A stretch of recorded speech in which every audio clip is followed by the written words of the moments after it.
பாதுகாத்து ஆண்டவரே எங்களை கூட்டி சேர்த்த உங்களுடைய மகா தயவுக்காய் நன்றி. புதிய வருடத்தை காண செய்து தேவனே நாள் இந்த வாக்குத்தத்த ஆராதனை நடத்தும்படியார் தேவன் கிருபை செய்திருக்கிறபடியால் உமக்கு நன்றி நன்றி நன்றி நன்றி செலுத்துகிறோம் ஐயா. சகல கிருபையும் பொருந்திய எங்கள் தேவனே உம்முடைய நாமம் மகிமைப்படுவதாக ராஜா. உம்முடைய ராஜ்யம் எங்கள் இருதயங்களே ஆளப்படுவதாக ராஜா. ஒப்பு கொடுக்கிறோம் இது கூடவே ஒப்பு கொடுக்கிறோம் ஐயா. எங்கள் மத்தியில் நீங்க மாத்திர அசைவாடுங்க, நீங்க மாத்திர ஆளுகை செய்யுங்க ராஜா.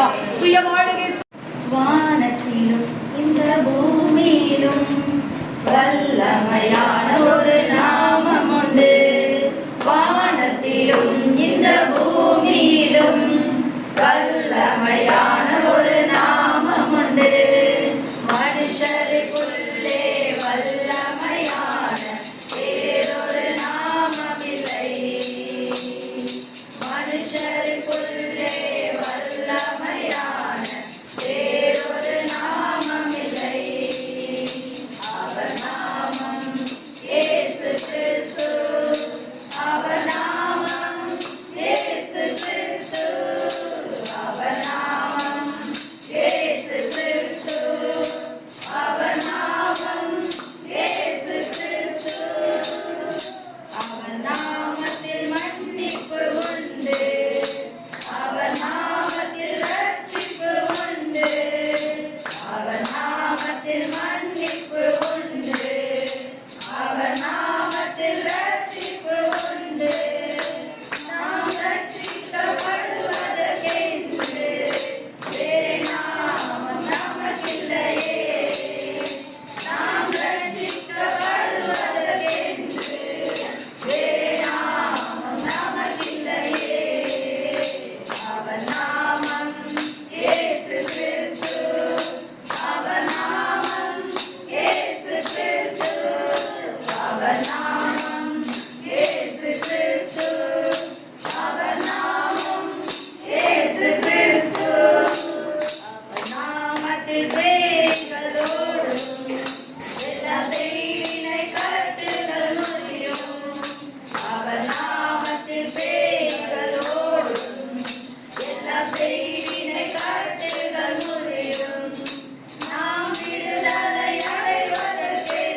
காருண்யம் எனும் கேடயத்தால் காத்து கொள்கின்றீர்.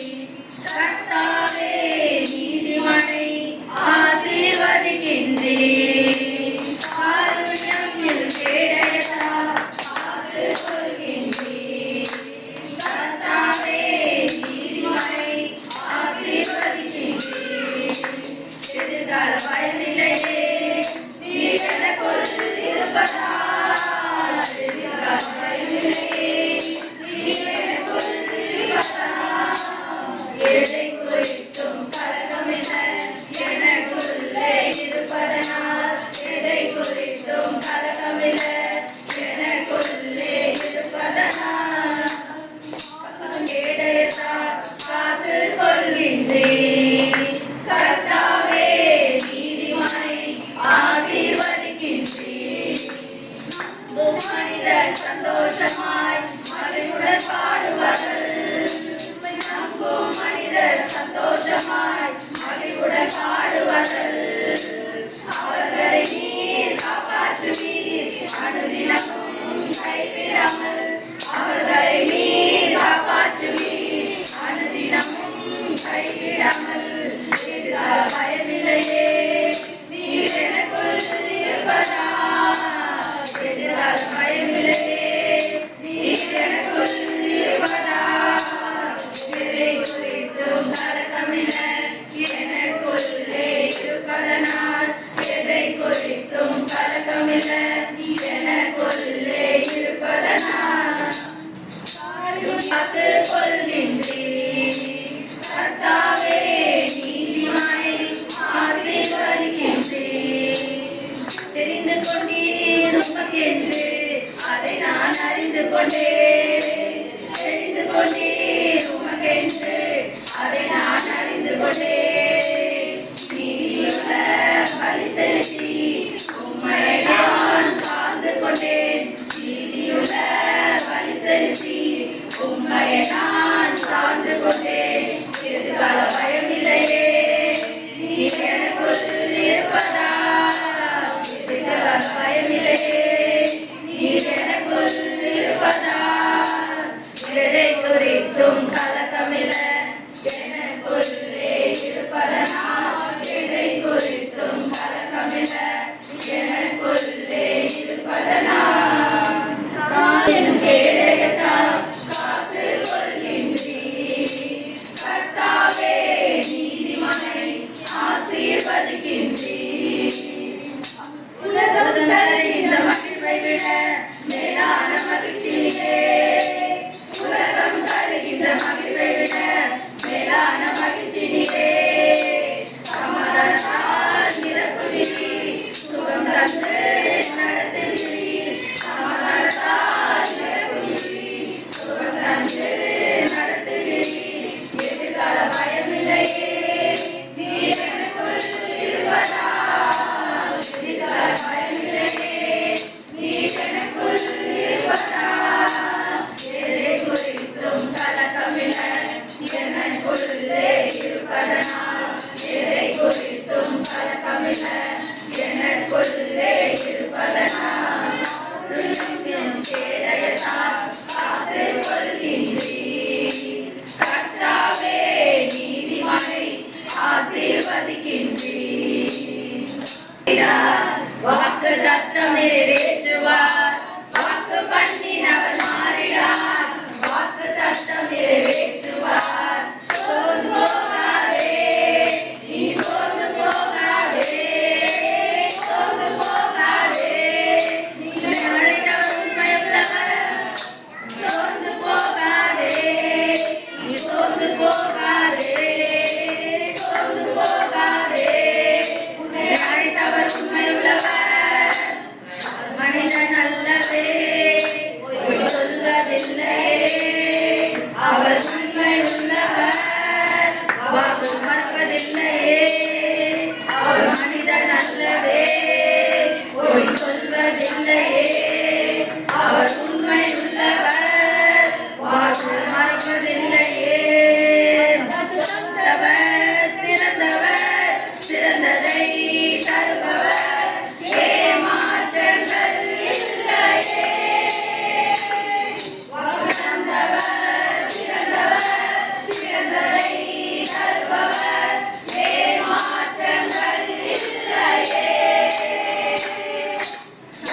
பண்ணினவர் மாறிடார் வாக்கு தத்தம் நிறைவேற்றுவார் வாக்கு பண்ணினவர் மாறிடார் வாக்கு தத்தம் நிறைவேற்றுவார் சோர்ந்து போகாதே நீ சோர்ந்து போகாதே சோர்ந்து போகாதே உன்னை அழைத்தவர் உண்மையுள்ளவர் சோர்ந்து போகாதே நீ சோர்ந்து போகாதே சோர்ந்து போகாதே உன்னை அழைத்தவர் உண்மையுள்ளவர் காலங்கள் கடந்ததோ தாமதம் ஆனதோ வாக்கு தத்தங்கள் உன் வாழ்வினில் தொலைந்ததோ காலங்கள் கடந்ததோ தாமதம் ஆனதோ வாக்கு தத்தங்கள் உன் வாழ்வினில் தொலைந்ததோ தந்தவர் சிறந்தவர் சிறந்ததை தருபவர் ஏமாற்றங்கள் இல்லையே வாக்கு தந்தவர் சிறந்தவர் சிறந்ததை தருபவர் ஏமாற்றங்கள் இல்லையே வாக்கு பண்ணினவர் மாறிடார் வாக்கு தத்தம் நிறைவேற்றுவார் வாக்கு பண்ணினவர் மாறிடார் வாக்கு தத்தம் நிறைவேற்றுவார் சோர்ந்து போகாதே நீ சோர்ந்து போகாதே சோர்ந்து போகாதே உன்னை அழைத்தவர் உண்மையுள்ளவர் சோர்ந்து போகாதே நீ சோர்ந்து போகாதே சோர்ந்து போகாதே உன்னை அழைத்தவர் உண்மையுள்ளவர்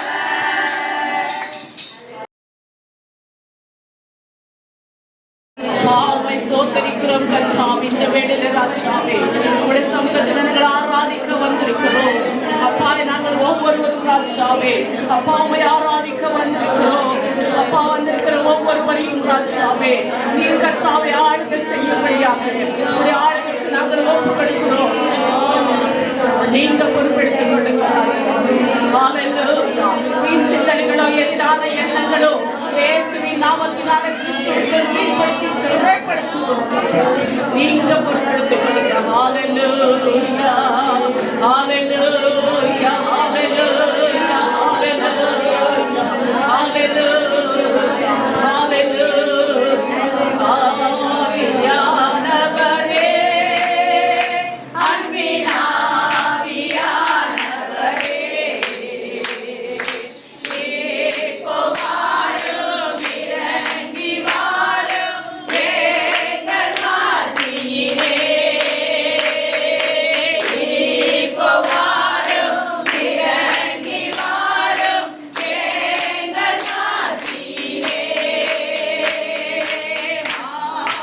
ஆவியானவரே அன்பின் ஆவியானவரே இப்போ வாரும் இறங்கி வாரும் எங்கள் மத்தியிலே இப்போ வாரும் இறங்கி வாரும் எங்கள் மத்தியிலே இப்போ வாரும் இறங்கி வாரும் எங்கள்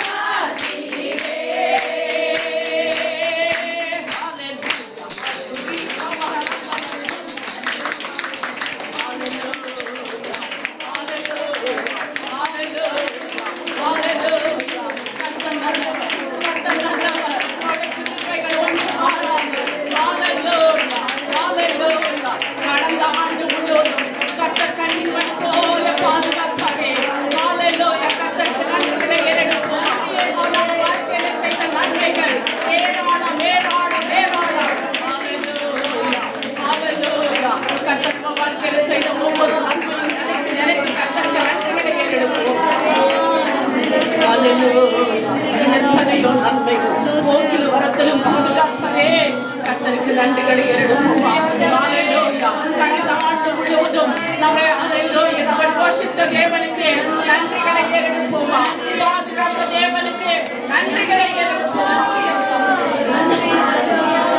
ஹல்லேலூயா ஹல்லேலூயா. அவர் நல்லவர், அவர் நல்லவர். எல்லா சூழலிலுமே நம்மை வழி நடத்தின தேவனுக்கு நன்றிகளை ஏறெடுப்போம், நன்றிகளை ஏறெடுப்போம். ஹalleluya, ஹalleluya, ஹalleluya. நன்றிகளை ஏறெடுப்போம். ஹalleluya, ஹalleluya. ஆபத்து காலத்திலே நம் கூடவே இருந்து நம்மை நடத்தி வராதவா, அவரை நன்றிகளை ஏறெடுப்போம். கோழி தன் குஞ்சுகளை பாதுகாப்பது போல கர்த்தனும் அவருடைய செட்டையின் கீழே பாதுகாப்பபடியாக கர்த்தருக்கு நன்றிகளை ஏறெடுப்போம். ஹalleluya, ஹalleluya, ஹalleluya, ஹalleluya, ஹalleluya. நாம் சோர்ந்து போன நேரத்தில் எல்லாம் கர்த்தர் நம்மோடு கூட இருந்தாரே, நம்மை தூக்கி நிறுத்தினாரே. ஹalleluya, ஹalleluya. நம்ம கவலைப்படும் போது, பயப்படும் போது, பயப்படாதே, நான் உன்னோடு கூட இருக்கிறேன் என்று சொன்னாரே. ஹalleluya, ஹalleluya. அந்த தேவன் சதா காலமும் நமக்கு தேவனாய் இருக்கிறார். ஹalleluya. மரண பரியந்தம் நம்மை நடத்துகிறவரே ஆராதிக்கிறோம். ஹalleluya. மரண பரியந்தம் நம்மை நடத்துகிற தேவனாய் இருக்கிறார். கர்த்தரை ஆராதிப்போம், கர்த்தரை மகிமைப்படுத்துவோம், துதிப்போம், துதிப்போம். ஹalleluya. இன்றைய நாளில் நாம் நிற்பதும் நிர்மூலமாக்காமல் இருப்பதும் அவருடைய கிருபை அல்லவோ, அவருடைய கிருபை அல்லவோ. ஆமென். கடந்த ஆண்டிலே எத்தனையோ நன்மைகள், எத்தனையோ அற்புதங்கள், எத்தனையோ அதிசயமான காரியங்கள் நம்ம வாழ்க்கையில செய்திருக்கிறார். ஊழியத்தின் பாதைகள் செய்திருக்கிறார். நம்ம குடும்பங்களிலே செய்திருக்கிறபடியாலே ஒவ்வொரு நன்மையும் நினைத்து கர்த்தருக்கு நன்றிகளை ஏறெடுப்போம். ஹalleluya, ஹalleluya, ஹalleluya, ஹalleluya, ஹalleluya. நன்றி ராஜா, நன்றி கர்த்தாவே, நன்றி ராஜாவே. ஹalleluya, ஹalleluya, ஹalleluya, ஹalleluya, ஹalleluya. மரண பள்ளத்தாக்காய் இருந்தாலும் கூட கர்த்தர் நம்மோடு கூட இருந்து வழிநடத்தினபடியாலே கர்த்தருக்கு நன்றி செலுத்த வேண்டாமா? கர்த்தருக்கு நன்றி செலுத்த வேண்டாமா? ஹalleluya, ஹalleluya. அவர் மட்டும் நம்மை தேடி வராதிருந்தால் நம்முடைய நிலைமை யோசித்து பாருங்களே. அவருடைய கிருபை நமக்கு தராவிட்டால் எப்படி இருப்போம்? வார்த்தைனாலே நம்மை தேற்றாவிட்டால் எப்படி இருந்திருப்போம்? என்றைக்கோ மறித்து போயிருப்போமே, என்றைக்கோ அழிந்து போயிருப்போமே. ஒரு தாயை போல, ஒரு தகப்பனை போல அவனை நம்மை நேசித்து ஆதரிக்கிற தேவனுக்கு நன்றிகளை ஏறெடுப்போம். ஹalleluya, ஹalleluya, ஹalleluya, ஹalleluya. நன்றி இயேசுவே, நன்றி இயேசுவே.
ஹalleluya.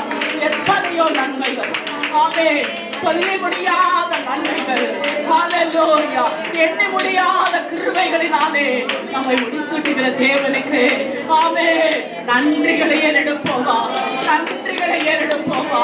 ஹalleluya, ஹalleluya. எத்தனை முறை ஹalleluya. எல்லாரும் கரங்களை உயர்த்தி ஆமென் நன்றி இயேசுவே என்று சொல்லுவோம். ஹalleluya. ஒரு மனதோடு சொல்லுவோம். நன்றி இயேசுவே, நன்றி இயேசுவே, நன்றி இயேசுவே, நன்றி இயேசுவே. ஹalleluya, ஹalleluya, ஹalleluya,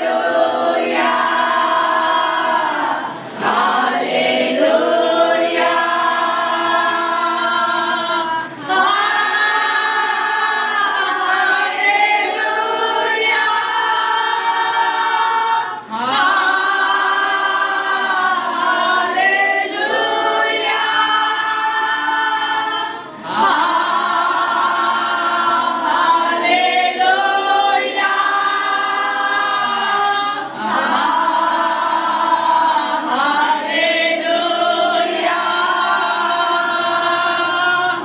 Thank you, Lord Jesus. உமக்கு நன்றி ராஜா. அப்பா இந்த ஆண்டிலே கர்த்தாவே, அப்பா எங்களை ஒவ்வொரு உம்முடைய கரத்திலே தந்து விட்டோம் ஆண்டவரே. அப்பா ராஜாவே, உமக்கு உகந்த காணிக்கையாக அர்ப்பணித்து விட்டோமே ராஜாவே. நாங்கள் ஒவ்வொரு உமக்கு பிரியமான பிள்ளைகளை போல ராஜாவே, அப்பா பரிசுத்தமாய் வாழவும் எங்களுக்கு உதவி செய்யும்படியாக வந்திருக்கிற ஒவ்வொரு சகோதர குடும்பத்திலும் ஆண்டவரே, அப்பா கடந்த ஆண்டிலே ராஜாவே பெற்றுக்கொள்ள முடியாத ஆசீர்வாதங்கள் எல்லாவற்றையும் ஆண்டவரே இந்த ஆண்டிலே பெற்றுக்கொள்ளத்தக்கதாக கிருபைகள் தாங்க ராஜாவே. ஆமென். ஹalleluya, ஹalleluya. நீ நல்லவர் அப்பா, நீ கைவிடாத தேவன் ராஜாவே. நீ அப்படி செய்ய வல்லவராய் இருக்கிறபடியாலே உமக்கு நன்றி. ஒவ்வொரு சகோதரியும் சகோதர குடும்பங்களையும் உங்களுடைய கரத்திலே வேலை அடைக்கிறோம் ராஜா. இதை பாதுகாத்துக் கொள்ளுங்க ராஜா. மீதி நேரத்தை உங்களுடைய கரத்திலே ஒப்புக் கொடுக்கிறோம். இயேசுவின் நாமத்தில் ஜெபிக்கிறோம் பிதாவே. ஆமென், ஆமென். உட்காருவோம். சகோதரி ஜெபிப்பார்கள், அவங்களோட சேர்ந்து மகா கிருபையும் இரக்கமும் தயவும் அன்பும் உள்ளவராக எங்கள் தேவனாகிய கர்த்தாவே, இந்த நாளுக்காக நன்றியோடு நன்றியோடு நன்றியோடு துதிக்கிறோம் ஐயா. நீர் நல்லவர் ராஜா, நீர் வல்லவர் அப்பா, நீர் இரக்கம் உள்ளவர் அப்பா, நீர் மன்னிக்கிறவர் அப்பா, நீர் அன்பின் தெய்வம் ஐயா, நீர் வாழ வைக்கிற தெய்வம் ஐயா.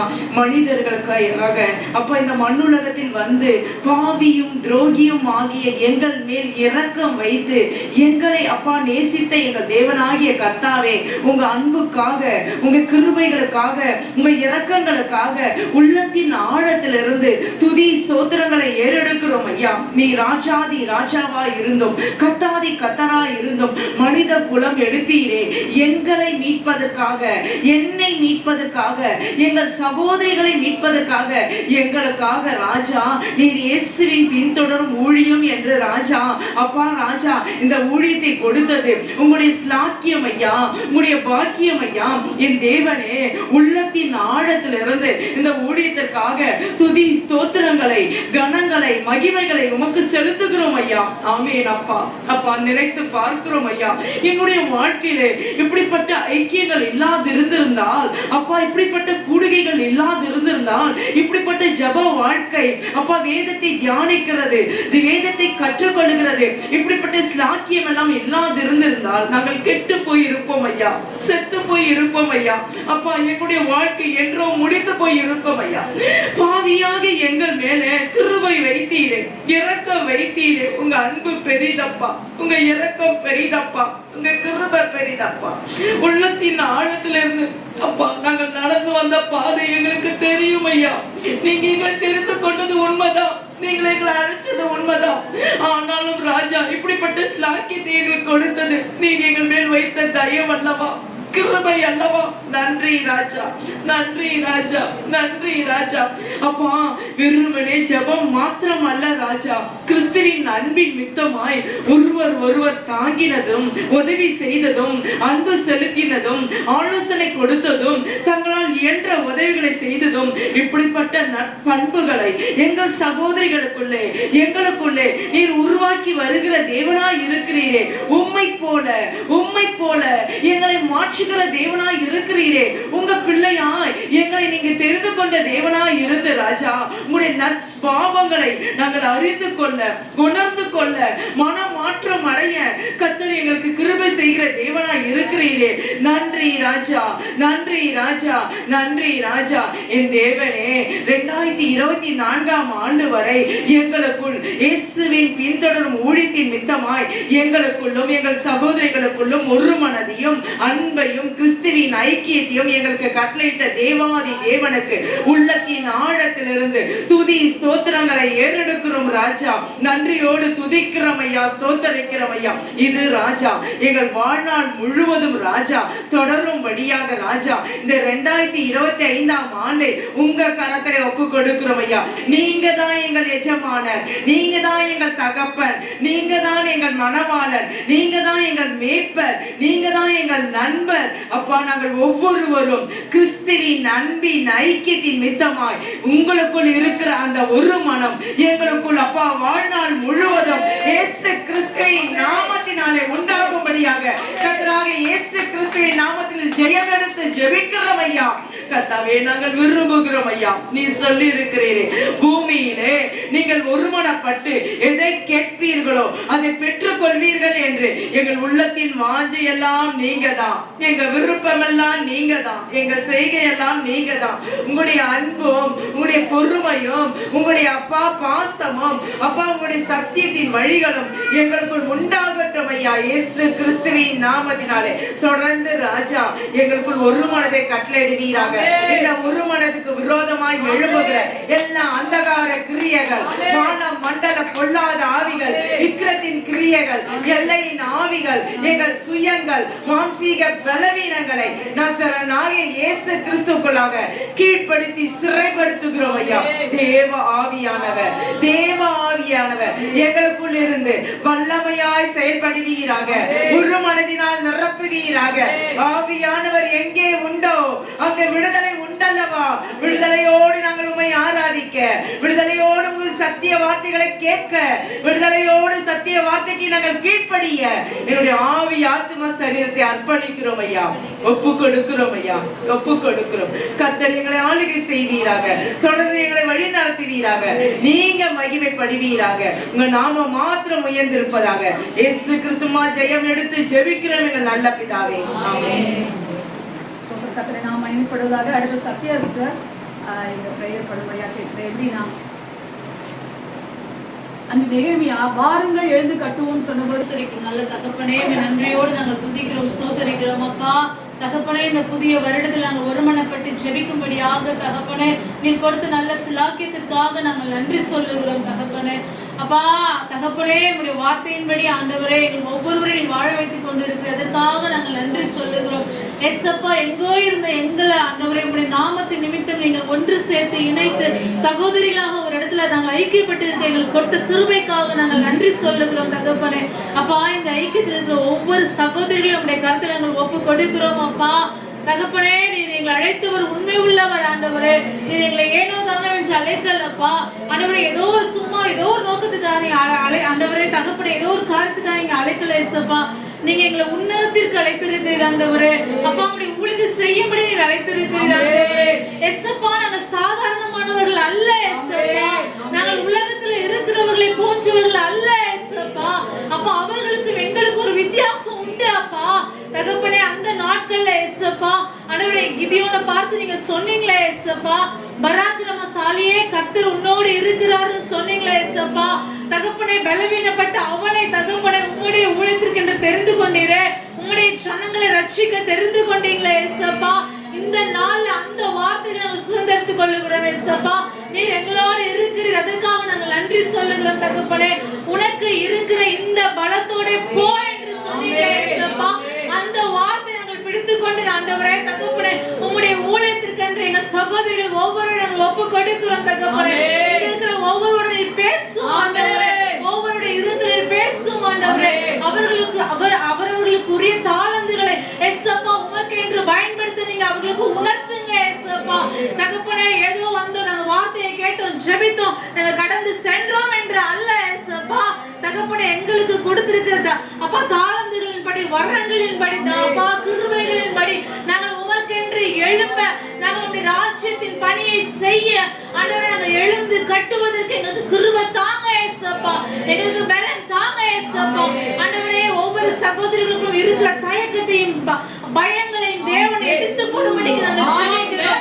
ஊழியம் செய்ய வேண்டும் என்ற வாஞ்சையை நீங்கள் ஒவ்வொருவரும் கொடுக்கும்படிக்கு நாங்கள் ஜெபிக்கிறோம் ஏசப்பா. இந்த 2025ல நாங்கள் யாரும் சும்மா இருக்க கூடாது ஏசப்பா. நாங்கள் இந்த ஐக்கியத்தோடு இணைந்து தேவ ராஜ்யத்தின் பணியை செய்வதற்கு எங்களை நாங்கள் முழுவதுமாய் ஒப்பு கொடுக்கிறோம் அப்பா. நீர் எங்களை எடுத்து பயன்படுத்துவீராக ஏசப்பா, எங்களை பயன்படுத்துவீராக ஏசப்பா ஆண்டவரே. எத்தனையோ ஜனங்கள் இன்னும் மனம் திரும்பாமல், எத்தனையோ பெண்கள் ரட்சிக்கப்படாமல் தவறான வழியிலேயும் பாவத்திலேயும் ஏசப்பா தகப்பனை விழுந்து கிடக்குறாங்க. அவங்களுக்கு உடைய வார்த்தை தேவை. நீர் எங்களை கொண்டு ஆண்டவரே அவர்களை பயன்படுப்பா, அவர்களை ரட்சிக்கும்படிக்கு நாங்கள் ஜெபிக்கிறோம் தகப்பனே. அப்படிப்பட்டவர்களோடு ஏசப்பா நம்முடைய வார்த்தையை பகிர்ந்து கொள்ள எங்களுக்கு கிருபை தாங்க ஏசப்பா தகப்பனே. உடைய கருத்தில் எங்களை ஒப்பு கொடுத்து நாங்கள் ஜெபிக்கிறோம். எங்களை பயன்படுத்தும், எங்களை வணைந்து கொள்ளும் ஏசப்பா. உமக்கு பிரயோஜனம் உள்ள பாத்திரங்களாக எங்களை பயன்படுத்துவீராக ஏசப்பா. நாங்கள் அடுத்த வருடத்தில் சாட்சி சொல்லும் போது ஒவ்வொருவரும் இந்த ஊழியத்தை செய்தோம், இத்தனை ஆத்துமாக்களை அப்பா ரட்சிப்புக்கு நேராக நடத்தணும் என்று சொல்லத்தக்கதான கிருபைகளை கொடுக்கும்படி நாங்கள் ஜெபிக்கிறோம். அது மாத்திரமல்ல ஏசப்பா, பிரேயர் செல்களுக்காக நாங்கள் ஜெபிக்கிறோம் தகப்பனே. இன்னும் அநேக இடங்களை தேவ சுத்தத்தின்படியே ஆண்டவரே பிரேயர் செல்கள் ஏற்பட நாங்கள் ஜெபிக்கிறோம் தகப்பனே. அநேக சகோதரிகள் முழு மனதோடு தங்கள் வீட்டை ஆண்டவரே ஜெபத்திற்காக திறந்து கொள்ளும்படியான ஒரு அப்பா கிருபையை நீங்கள் தந்தருளும்படிக்கு நாங்கள் ஜெபிக்கிறோம் தகப்பனே. அப்பா எந்த இடத்துல என் தேவன் என்ன தேவை என்று அறிந்திருக்கு ஆண்டவரே, அந்த இடத்துல என் தேவன் ஆண்டவரே வீட்டை திறந்து கொடுக்கும்படிக்கு நாங்கள் ஜெபிக்கிறோம். அந்த இடத்துல தேவ சுத்தத்தின்படியே ஜெப குழுக்கள் ஏற்படுத்தப்படும், ஜெபிக்கும், தேவ வார்த்தை கொடுக்கப்படும். அந்த இடத்துல மகாபெரிய ரட்சிப்பு உண்டாகும்படிக்கு நாங்கள் ஜெபிக்கிறோம் தகப்பனே. உம்முடைய கரத்துல எல்லாவற்றையும் ஒப்பு கொடுக்கிறோம் இயேசுவின் நாமத்தில் பிதாவே, ஆமென். நன்றி இயேசுவே, உமக்கு நன்றி இயேசுவே, நீ செய்த நன்மைகள் ஓராயிரம் நன்றி. நன்றி இயேசுவே, உமக்கு நன்றி இயேசுவே, நீ செய்த நன்மைகள் ஓராயிரம் நன்றி. சக்தியாலல்ல, கையின் பலத்தாலல்ல, உம் தயவுமே என்னை நடத்தினது. சக்தியாலல்ல, கையின் பலத்தாலல்ல, உம் தயவுமே என்னை நடத்தினது. கிருபையால், கிருபையால், தேவ கிருபையால் நின்றது. தயவால், தயவால், உந்தன் தயவால் கிருபையால், கிருபையால், தேவ கிருபையால் நின்றது. தயவால், தயவால், உந்தன் தயவால் ரட்சிப்பேனும் தேடி செயல் எனக்கு அளித்து அவை கீர்த்தியாக்கி நடத்தினதும். ரட்சிப்பேனும் பரிசெயல் எனக்கு அளித்து என் ஆத்துமாவை திருப்தியாக்கி நடத்தினதும். சோர்ந்து போன நேரம் எல்லாம் வார்த்தையினாலே தேற்றி என்னை நடத்தி ஜெயம் பெறவே. சோர்ந்து போன நேரம் எல்லாம்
அன்பின் தகப்பனே, ஒரு பரலோக தகப்பனே, நன்றியோடு துதிக்கிறோம் ஐயா.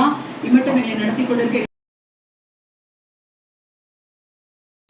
சங்கீதம் 5:1 முதல் 5 வரை 12 முடிய. கர்த்தாவே, என் வார்த்தைகளுக்கு செவி கொடும், என் தியானத்தை கவனியும். நான் உம்மிடத்தில் விண்ணப்பம் பண்ணுவேன்.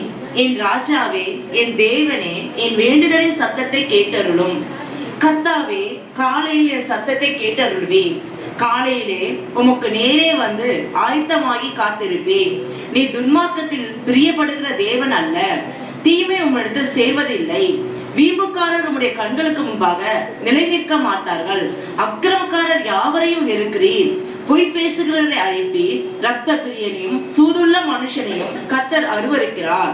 நானோ உமது மிகுந்த கிருபையினாலே உமது ஆலயத்துக்குள் பிரவேசித்து உமது பரிசுத்த சந்நிதிக்கு நேரே பயபக்தியுடன் பணிந்து கொள்வேன். கர்த்தாவே, என் சத்துருக்களின் நிமித்தம் என்னை உம்முடைய நீதியிலே நடத்தி எனக்கு முன்பாக உம்முடைய வழியை செவ்வைப்படுத்தும். அவர்கள் வாயில் உண்மை இல்லை, அவர்கள் உள்ளம் கேடுபாடு உள்ளது. அவர்கள் தொண்டை திறக்கப்பட்ட பிரேத குழி, தங்கள் நாவினால் இச்சகம் பேசுகிறார்கள். தேவனே, அவர்களை குற்றவாளியாக தீரும். அவர்கள் தங்கள் ஆலோசனைகளாலே விழும்படி செய்யும். அவர்கள் துரோகங்களின் திரட்சியின் மித்தம் அவர்களை தள்ளிவிடும். உமக்கு விரோதமாய் கலகம் பண்ணினார்களே, உம்மை நம்புகிறாள் யாவரும் சந்தோஷித்து என்னாலும் கெம்பீர்ப்பார்களாக. நீர் அவர்களை காப்பாற்றுவீர். உம்முடைய நாமத்தை நேசிக்கிறவர்கள் உம்மில் களி கூறுவார்களாக. கர்த்தாவே, நீ நீதிமானை ஆசீர்வதித்து காருண்யம் என்னும் கேடகத்தினால் அவனை சூழ்ந்து கொள்வீர். ஆமென். ஆமென். ஹல்லேலூயா. எடுத்தவங்க வாசிக்கலாம். அதே 5வது சங்கீதம் 5:12 எடுத்து சத்தமாக. நீர் நீதிமானை ஆசீர்வதித்து காருண்யம் என்னும் கேடகத்தினால் அவனை சூழ்ந்து கொள்வீர். கையெழுதி கர்த்தருக்கு நன்றி சொல்லுவோமா? Thank you Lord Jesus. Thank you Jesus. நன்றி இயேசுவே. நன்றி நன்றி நன்றி. ஹல்லேலூயா. கர்த்தர் நமக்கு கொடுத்திருக்கிற ஜீவனுள்ள வார்த்தை இந்த வருஷம் ஃபுல்லா பிடிச்சுக்கிட்டு நம்ம டிராவல் பண்ண போறோம். இந்த வார்த்தையை தான் பிடிச்சுக்கிட்டு, சரியா? அப்ப இதனுடைய தியானத்தை நாம் பார்க்க போகிறோம். கண்களை மூடி ஜெபிப்போம். எங்கள் அன்பின் தகப்பனே, உம்மை நன்றியோடு துதிக்கிறோம். நீர் கொடுத்த இந்த ஜீவனுள்ள சத்திய வார்த்தைக்காக நன்றி. இந்த வார்த்தையை பிடித்துக்கொண்டு இந்த வருடம் முழுவதும் நாங்கள் ஜெயம் எடுக்கத்தக்கதாக உங்களுடைய நாமத்தை மகிமைப்படுத்தத்தக்கதாக ஆசீர்வதியும். இப்பொழுது இந்த வார்த்தைகளின் வியாக்கியானங்களை தேவன் வெளிப்படுத்துவீராக. எங்கள் ஒவ்வொருவரையும் பலப்படுத்தி அனுப்புவீராக. தாழ்த்தி ஒப்பு கொடுக்கிறோம் இயேசுவின் நாமத்தில் பிதாவே. ஆமென். ஹல்லேலூயா. இங்க 2 பிரிவாக இந்த வேதவசனம் சொல்லப்பட்டிருக்கிறது. நீர் நீதிமானை ஆசீர்வதித்து, ஃபர்ஸ்ட் பார்ட். 2வது, காருண்யம் எனும் கேடகத்தினால் அவனை சூழ்ந்து கொள்வீர். அப்ப யாரை ஆசீர்வதிக்கிறார்? நீதிமானை ஆசீர்வதிக்கிறார். ஆசீர்வாதம் அப்படின்னு சொன்னாலே எல்லாருக்குமே ரொம்ப பிடிக்கும். யாருக்காவது ஆசீர்வாதம் பிடிக்காதா? எல்லாருக்குமே ஆசீர்வாதம் முடியும். வருஷத்தின் முடிவுல நம்ம யோசிப்போம், எனக்கு என்ன ஆசீர்வாதம் இந்த வருஷத்துல கிடைச்சது. நம்முடைய எதிர்பார்ப்பெல்லாம் என்ன? நான் நினைச்ச காரியம் நடந்துச்சுன்னா அது பேர் ஆசீர்வாதம். நான் நினைச்சது நடக்கலன்னா இந்த வருஷம் ஆண்டவர் எனக்கு ஒரு ஆசீர்வாதத்தையும் கொடுக்கவே இல்லை. உயிரோடு இருக்கிறதே பெரிய ஆசீர்வாதங்கிறத அநேக நேரங்களில் என்ன செஞ்சிடும்? மறந்துருதோம். நம்ம நடமாடிக்கிட்டு இருக்கிறதே பெரிய ஆசீர்வாதங்கிறத நம்ம மறந்துருதோம். அந்தந்த கஷ்ட சூழ்நிலை வரும்போதுதான் தெரியும், நான் வீட்டுல உட்கார்ந்து இருக்கிறது எவ்வளவு நல்லது, நான் நடக்கிறது எவ்வளவு நல்லது, நான் தண்ணி குடிக்கிறது எவ்வளவு நல்லது, என்னுடைய சரீரத்தின் உள் ஆர்கன்ஸ் நல்லா வேலை செய்யறது எவ்வளவு நல்லதுன்னு அந்தந்த சூழ்நிலையில அதோட அருமையே தெரியும் இல்லையா? அப்போ ஆண்டவர் நம்ம எல்லா விதங்களிலுமே ஆசீர்வதித்து தான் வைத்திருக்கிறார். ஆனால் நம்முடைய மனது தேடும், இந்த வருடத்திலே ஆண்டவர் என்ன ஆசீர்வதித்திருக்கிறார் என்று சொல்லி. ஆனால் மனுஷன் பார்க்கிறபடி வேதம் நமக்கு ஆசீர்வாதத்தை கொடுக்காது. அவருடைய ஆசீர்வாதம் சத்தியத்தின் ஆசீர்வாதங்கள். இந்த ஆசீர்வாதங்கள் என்னன்னு சொல்லி பார்க்கலாம். முதலாவதாக எபேசியர் 1ஆம் அதிகாரம் 3வது வசனம். 3 ஆசீர்வாதங்கள் சொல்லப்பட்டிருக்கிறது. எபேசியர் 1:3.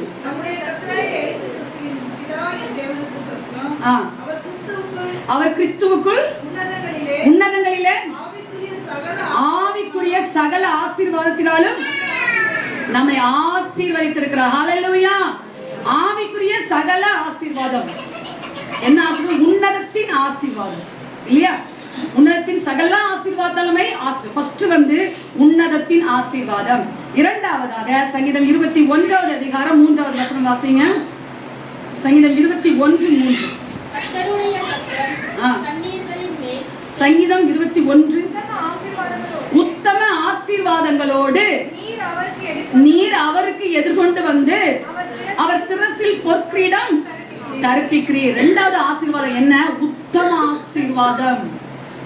சரியா? மூன்றாவதாக அதே சங்கீதம் 21:6 வாசிங்க. அவரை நித்திய ஆசீர்வாதங்கள் உள்ளவர் ஆக்குகிறீர். மூன்றாவது ஆசீர்வாதம் நித்திய ஆசீர்வாதம். தேவனுடைய பார்வையில இந்த மூன்று ஆசீர்வாதங்கள் இருக்கிறது. உன்னதத்தின் ஆசீர்வாதம், உத்தம ஆசீர்வாதம், நித்திய ஆசீர்வாதம். இந்த மூன்று ஆசீர்வாதங்களையும் நம் வாழ்க்கையில பெற்று அனுபவிக்கும் போது இதுக்குள்ளதான் எல்லாமே அடங்கி இருக்கிறது. இந்த உலக வாழ்க்கை, நித்திய வாழ்க்கை, நம்முடைய எல்லா காரியங்களும் அடங்கி இருக்கிறது.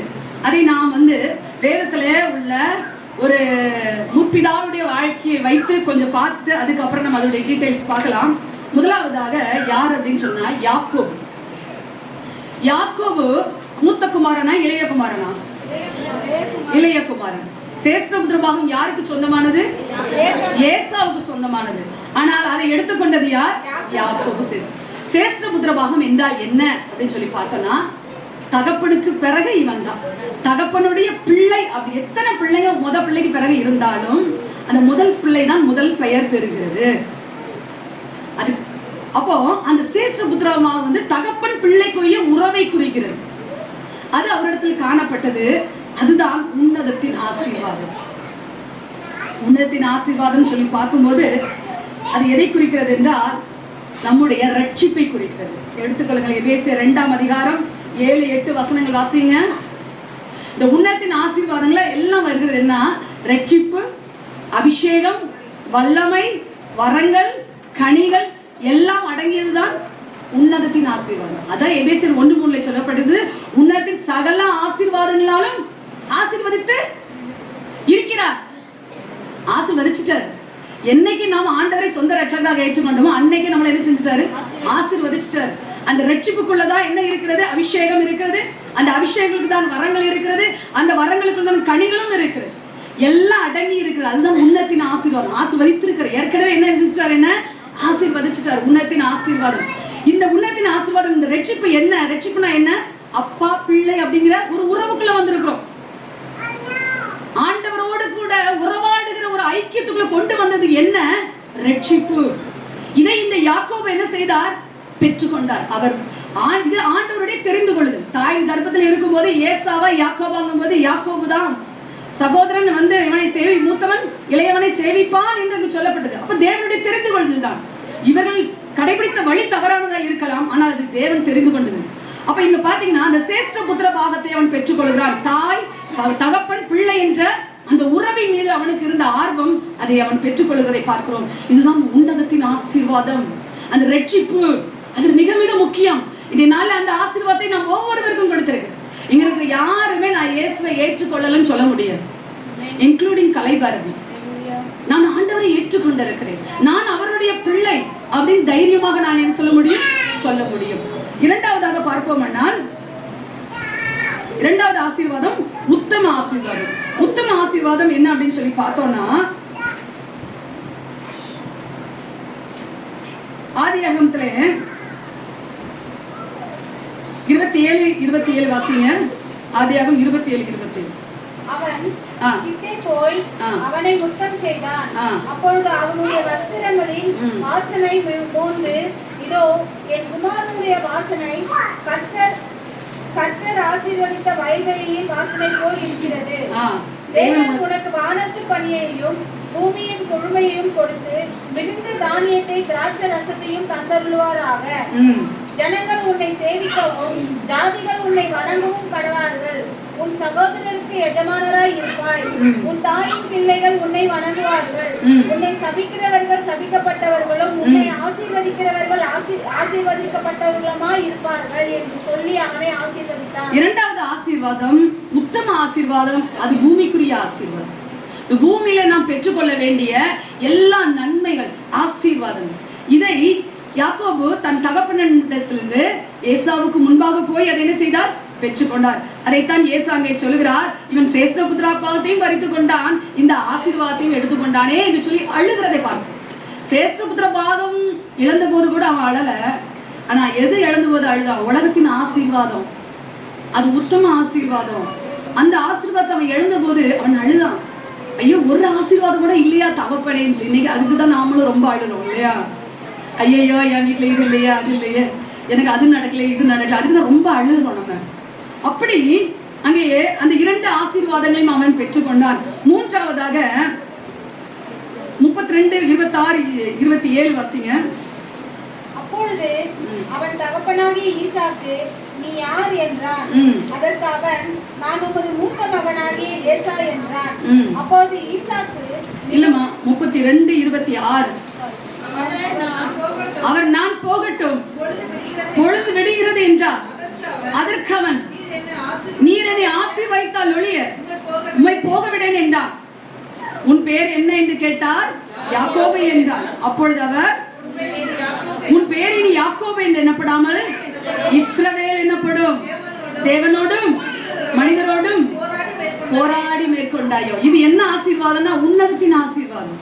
ஏன்னா இன்ன வரைக்கும் அந்த இஸ்ரவேல் அப்படிங்கிற நாமம் அழிக்கப்படவில்லை, அழிக்கப்படாது. ஹல்லேலூயா. நித்திய நித்தியமா இஸ்ரவேலின் பேர் விளங்கும். அந்த இஸ்ரவேலுடைய நாமத்தால் தான் நீங்களும் நானும் அழைக்கப்படுகிறோம், ஆவிக்குரிய இஸ்ரவேல். ஹல்லேலூயா. அப்போ இந்த 3 விதமான ஆசீர்வாதங்களையும் பெற்று வாழ்ந்த மனிதர் தான் யாரு? நம்முடைய முற்பிதாவாகிய யாக்கோபு. ஹல்லேலூயா. அப்ப இந்த விதமான இந்த 3 ஆசீர்வாதங்களை நீங்களும் நானும் பெற்றுக்கொள்ள வேண்டும். யாக்கோபு யாருடைய குமாரன்? ஈசாக்குடைய குமாரன். ஈசாக்கு யாருடைய குமாரன்? ஆபிரகாமுடைய சந்ததி. நீங்களும் நானும் யாருடைய சந்ததி? யாக்கோபின் சந்ததி. அதுக்கப்புறம் ஆபிரகாமின் சந்ததி தான். ஹல்லேலூயா. அப்போ ஆபிரகாமுடைய சந்ததியா இருந்த யாக்கோபு இந்த 3 ஆசீர்வாதங்களை பெற்றுக்கொண்டது போல நீங்களும் நானும் அந்த ஆசீர்வாதத்தை பெற்றுக்கொள்ள வேண்டும்.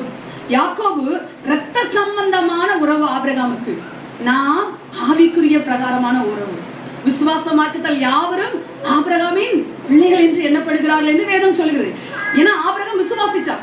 அவருக்கு 100 வயதாயும் பிள்ளை இல்லை. ஆனால் ஆண்டவர் கொடுத்த வாக்குத்தத்தத்தை நம்பின போது கர்த்தர் ஆசீர்வாதம். இன்னைக்கு நீங்களும் நானும் அவர் விசுவாசித்தது போல நாம் அவரை விசுவாசிக்கிறோம். அப்படிதானே? இயேசுவை விசுவாசித்து அவருடைய பிள்ளைகளாக மாறிவிட்டோம். ரோமர்ல நமக்கு சொல்லப்பட்டிருக்கிறது 5:1 விசுவாசத்தினாலே நாம் நீதிமான்களாக்கப்பட்டு இருக்கிறோம். அப்போ நாம் விசுவாசித்தபடினாலே நாம் நீதிமானாக்கப்பட்டு இருக்கிறோம். அப்போ எப்படி அந்த யாக்கோபு ஆபிரகாமின் பிள்ளையா இருந்த அந்த ஆசீர்வாதத்தை பெற்றுக்கொண்டது போல நாமும் ஆபிரகாமுக்கு பிள்ளைகளாய், ஆண்டவருக்கு பிள்ளைகளாய் நாம் இந்த எல்லா ஆசீர்வாதங்களையும் பெற்றுக்கொள்ள முடியும். இது பொதுவாக சொல்லும் போது இந்த ஆசீர்வாதத்தின் வேல்யூ உங்களுக்கு தெரியாது. அதை குறித்தான விளக்கங்களை பார்க்கும் போதுதான் இந்த ஆசீர்வாதம் எனக்கும் வேணும் அப்படின்னு சொல்லி நம்ம புரிந்து கொள்ள முடியும். முதலாவதாக உன்னத்தின் ஆசீர்வாதத்தை குறித்து பார்க்கலாம். எபேசியர் 2:7-8 வாசிங்க. கிறிஸ்து இயேசுவுக்குள் நம்மை அவரோடு கூட எழுப்பி உன்னதங்களிலே அவரோடு கூட உட்காரவும் செய்தார். கிருபையினாலே விசுவாசத்தை கொண்டு ரட்சிக்கப்பட்டீர்கள். இது உங்களால் உண்டானதல்ல, தேவனுடைய ஈவு. ரட்சிக்கப்பட்டது இது பாத்தீங்கன்னா யாரோ சொல்லி வரல. சரியா? நான் திரும்ப கலைபாரதியை சொல்றேன், தப்பா நினைச்சுக்காதமா. உன்னை ராணிஸ்டர் சொல்லி நீ வரல. இங்க இருக்கிறவங்க யாரோ மோனிகஸ்டர் சொல்லி மெஸ்ஸிஸ்டர் வரல. கர்த்தர் தெரிந்து கொண்ட காரியம், தெரிந்து கொண்ட பாத்திரம். அதான் சொல்லப்பட்டிருக்கிறது, இது தேவனுடைய ஈவு. இது பெருமை பாராட்டபடி இது கிரியையினால் உண்டானதல்ல. தேவனே உங்களை நினையம் அழைத்தார். தேவனே உங்களை என்னை கூட்டி சேர்த்திருக்கிறார். ஹல்லேலூயா. அப்ப இந்த ரட்சிப்புங்கிறது பரத்திலிருந்து உண்டாகிறது. பரலோகம் லிஸ்ட் போட்டு வச்சிருக்கு. யார் யார் இன்னான் ரட்சிக்கப்படுவான், இன்னான் இந்த நேரத்திலே மனம் திரும்புவான், இன்னான் என்னுடைய பந்தியிலே சேருவான் என்று சொல்லி ஆண்டவர் லிஸ்ட் போட்டு வச்சிருக்காரு. அந்த லிஸ்ட்ல நீங்களும் நானும் இருக்கிறோம். ஹல்லேலூயா. அப்ப ரட்சிப்பு என்பதுதான் முதல் உன்னதத்தின் ஆசீர்வாதம். இரண்டாவதாக அது எபேசியர் 1:13 வாசிங்க.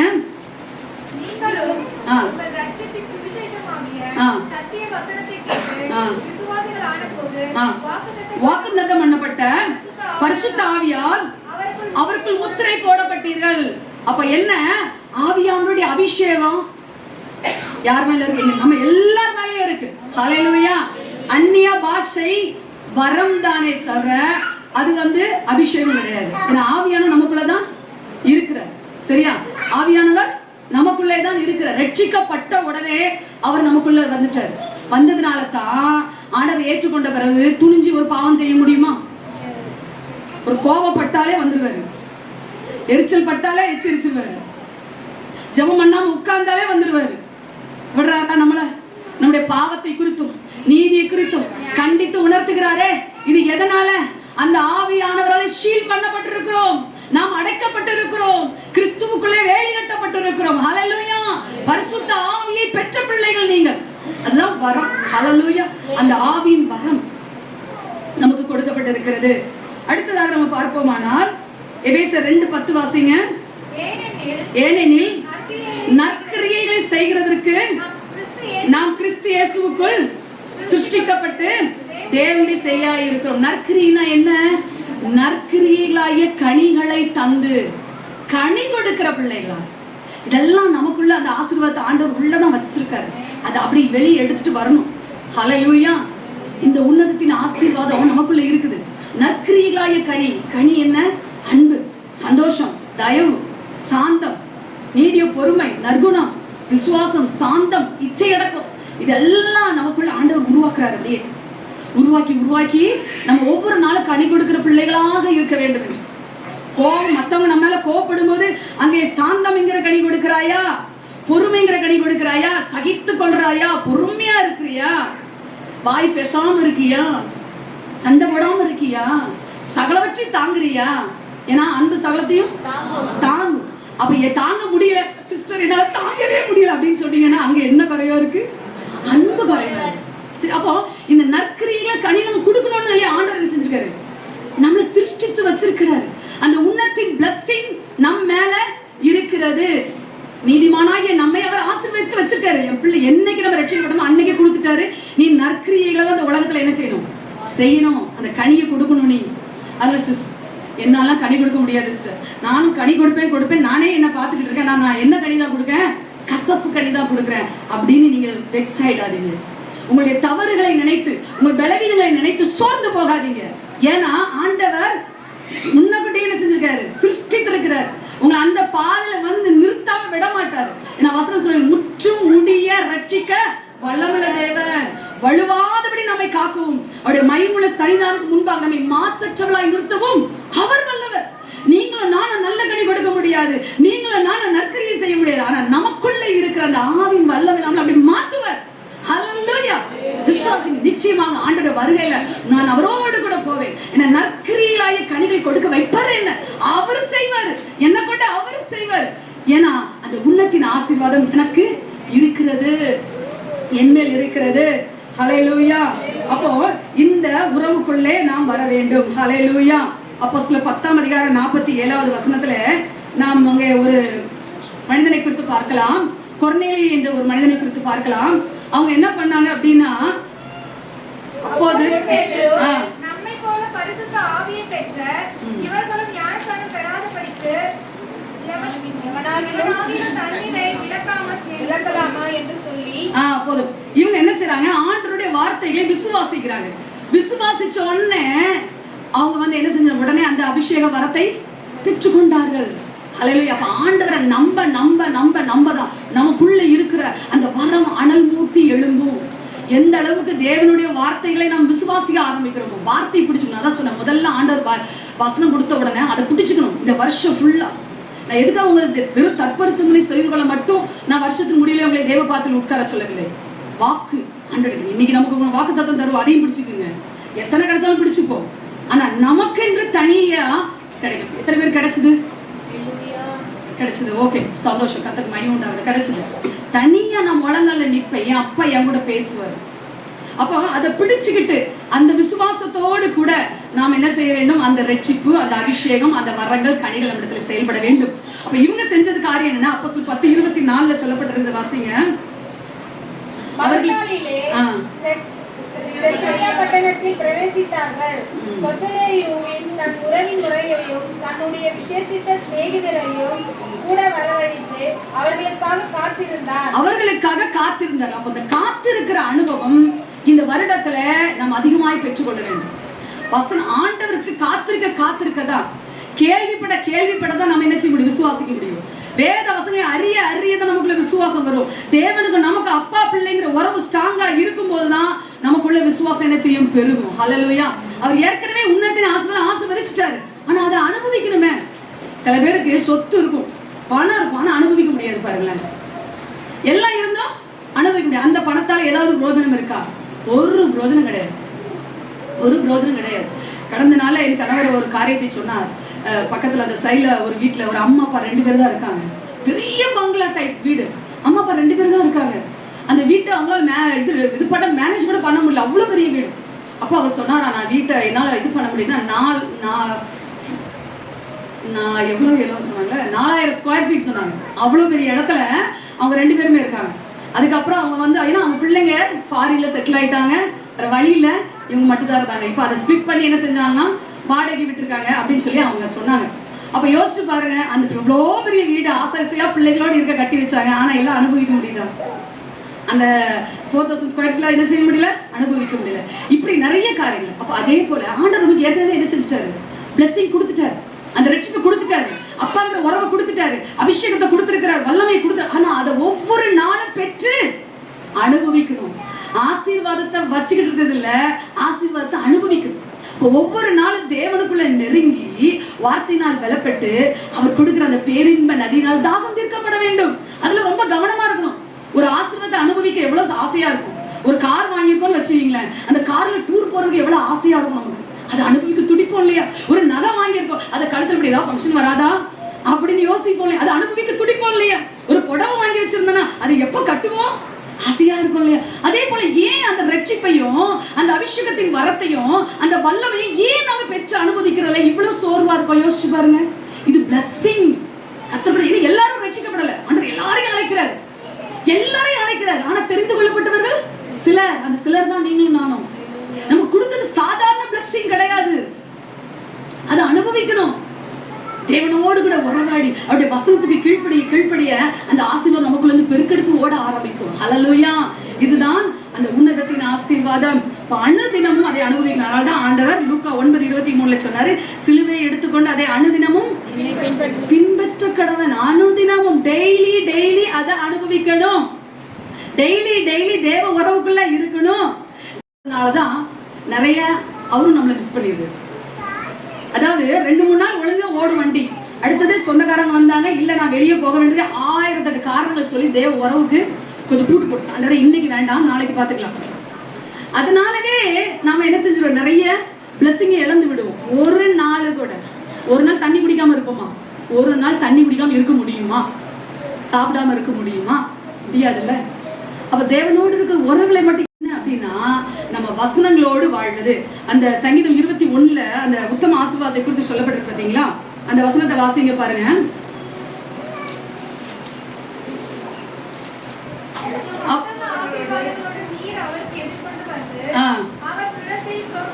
பொற்கிரீடம் தரிப்பிக்கிறார். அடுத்தது உம்மிடத்தில் ஆயுசை கேட்டா நீர் அவருக்கு என்னென்னைக்கும் உள்ள தீர்க்க ஆயுசை அளித்தீர். அப்போ இந்த உலகத்தின் மேன்மைகள், இந்த உலகத்தின் நன்மைகள் இதெல்லாம் எப்படி கிடைக்கும்னா வசனம்படி வாழ்ந்தா மட்டும்தான் கிடைக்கும். அவர்கிட்ட வந்து ஆண்டவரே உமக்கு நான் 1000 ரூபாய் காணிக்கை கொடுக்குறேன், ஆசீர்வதித்து விடும் அப்படின்னா வேலைக்கே ஆகாது. ஏன்னா ஆண்டவர் சொல்ல வானம் பூமி என்னுடையது, நீ எதை எடுத்து எனக்கு கொடுப்ப அப்படின்னு கேட்பாரு. ஹல்லேலூயா. உற்சாகமா 100 ரூபாய் கொடுத்தாலும் சந்தோஷமா வாங்கிப்பாரு. ஆனா நான் இதை கொடுத்துட்டேன் அதனால ஆண்டவரை என்ன ஆசீர்வதிச்சுன்னு சொல்றதுக்கு ஒண்ணுமே கிடையாது. சரி, அப்போ ஆண்டவர்கிட்ட தேவையானது எதுனா எதை வச்சு அவர் நம்மளை பிளஸ் பண்ணுவாருன்னா எந்த அளவுக்கு வசனத்தின்படி வாழ்றோங்கிறத ஆண்டவர் பார்ப்பாரு. ஹல்லேலூயா. 1 ராஜாக்கள் 8ஆம் அதிகாரம் 61வது வசனம் வாசிங்க. 1 ராஜாக்கள் 8:61. ஆதலால் பின்னாலே இருக்கிறது போல நீங்கள் அவர் கட்டளைகளில் நடந்து அவர் கற்பனைகளை கைக்கொள்ள உங்கள் இருதயம் நம்முடைய தேவனாகிய கர்த்தரோடு உத்தமமாய் இருக்க கடவுள். அப்ப பரலோகம் எதை உத்தம ஆசீர்வாதமாக பார்க்கிறது? ஒரு மனிதன் வேத வசனத்தின்படி எந்த அளவுக்கு வாழ்கிறானோ அந்த அளவுக்கு தான் அவனுடைய உத்தமம் கணக்கிடப்படுகிறது. வசனத்தின்படி வாழ்றது, வசனத்தை அறிஞ்சாதானே வாழ முடியும். வசனமே வாசிக்க மாட்டேன் ஆனா வசனத்தின்படி வாழ்றேன்னு சொன்னா அது ஏற்றுக்கொள்ளப்பட்டதல்ல. சங்கீதம் 119:1 சொல்லப்பட்டிருக்குது, வேதத்தின்படி நடக்கிற உத்தம மார்க்கத்தார் பாக்கியவான்கள். அப்ப உத்தமம்னா என்ன? வசனத்தின்படி வாழ்வதுதான் உத்தமம். நீதிமொழிகள் 3:7-8 வசனங்களை சொல்லப்பட்டிருக்கிறது, நம்முடைய சுய புத்தியின் மேல் சாய்ந்து கொள்ளாமல் வழியெல்லாம் அவரை நினைத்துக்கொள், அப்போது அவைகள் என்ன கொண்டு வருமா? எலும்புகளுக்கு வாசிங்க. நீ உன்னை ஞானி என்று எண்ணாதே, கர்த்தருக்கு பயந்து தீமையை விட்டு விலகு. அது உன் நாவிக்கு ஆரோக்கியமும் உன் எலும்புகளுக்கு ஊனமாகவும். இப்ப நாவி நமக்கு சரீரத்துக்கு நல்ல ஆரோக்கியம், பலன், சுகம். நீங்க வசனத்துக்கு கீழ்ப்படிய பலவீனம் இருந்தாலும் ஆல்ரெடி ஏற்கனவே நம்முடைய ஜீன் அடிப்படையிலயோ இல்ல நம்முடைய பழக்க வழக்கத்தினால ஒரு வியாதி வந்திருந்தாலும் அது செயல் இழக்கும். ஹல்லேலூயா. அது செயல் இழக்கும். வார்த்தையின்படி நடக்கும் போது நம் எலும்புகளுக்கு அது ஊனமாகும், அது ஆரோக்கியமாகும் என்று சொல்லப்பட்டிருக்கிறது. டாக்டர்கிட்ட போய் மெடிசின் வாங்கி சாப்பிட வேண்டாம். நீங்க வசனத்துக்கு கீழ்ப்படிந்து வாழ்ந்தாலே ஆண்டவர் நம்மை சுகப்படுத்துவார். ஹல்லேலூயா. அன்று காலேப் யோசுவா ஆண்டவருடைய வார்த்தையின்படி நடந்து கொண்டாரு. அதனால தான் காலேபுக்கு என்ன பேரு? உத்தமமா என்னை பின்பற்றினார்கள் என்று ஆண்டவர் அவர்களை பார்த்து சொன்னார் இல்லையா? அப்ப அவர்கள் பாத்தீங்கன்னா 85 வயது வந்த பிறகும் காலேப் யுத்தத்துக்கு போக்கும் வரத்துமா இருந்தார். அப்ப நம்ம நிறைய நேரங்களில் சொல்லுவோம், நம்ம நீடி தீர்க்காயுசோட இருக்கிறதுக்கு காரணம் அந்த காலத்துல சாப்பிட்ட சாப்பாடு, அதனால இருக்காங்க. இப்போ உள்ள சாப்பாடெல்லாம் சரியில்லைப்பா, அதனால அற்ப ஆயுசுல எல்லாம் போய் சேர்ந்துருதுன்னு நினைக்கிறோம்.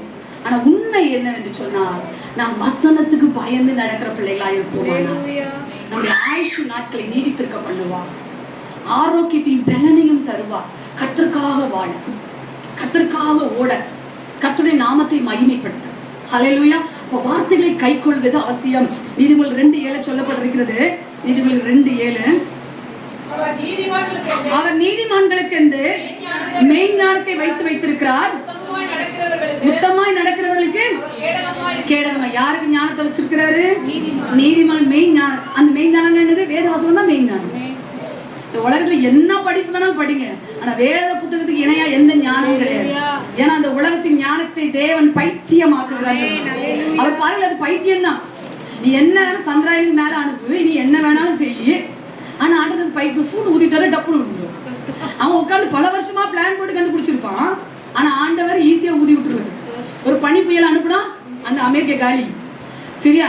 அந்த மாதிரி அவருடைய வல்லமை, அவருடைய பராக்கிரமத்துக்கு முன்னால ஒண்ணுமே கிடையாது, அவருடைய ஞானத்துக்கு முன்னால ஒண்ணுமே கிடையாது இல்லையா?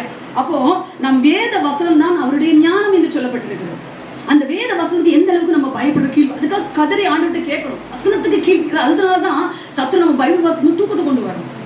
பைபிள் வாசிக்க முடியாதபடி என்னென்ன காரியமோ அதெல்லாம் செஞ்சு வேத வசனத்தை அறிய விடாம பண்ணிடுவோம் பாருங்களேன். ஏன்னா அதை வாசிச்சான இவள் என்ன செய்வா? ஆரோக்கியம் அடைவாள், இவள் பலன் அடைவாள், இவள் சுகம் அடைவாள் என்று அவனுக்கு நல்லா தெரியும். ஆகவே இந்த உத்தம ஆசீர்வாதத்துக்குரிய பிள்ளைகளாய் மாற வேண்டும், உத்தமுள்ள பிள்ளைகளாய் வாழ வேண்டும். சங்கீதம் 34:33 சொல்லப்பட்டிருக்கிறது, கர்த்தருடைய வார்த்தை உத்தமமானது. அவருடைய வார்த்தை தான் உத்தமமானது, உண்மை உள்ளது, அதுக்கு மாற்றுக்கிறதே கிடையாது.